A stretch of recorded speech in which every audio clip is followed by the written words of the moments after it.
Hi అండి, చూసారు కదా మా పెద్ద ఆవు ఇది. అదేమో ఆవు దూడ పిల్ల. అది కూడా 3 సంవత్సరాలండి. దానికి కూడా ఇప్పుడు ఈ ఆగస్టుకి 3 సంవత్సరాలు వచ్చాయి.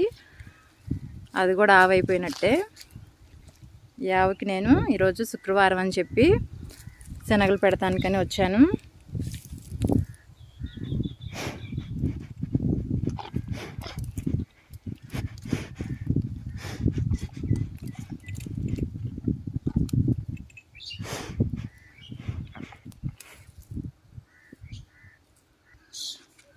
తొందరగా ఆవులు ఆడవాళ్ళని దగ్గరికి రానివ్వండి, ఊపేస్తాయి తల.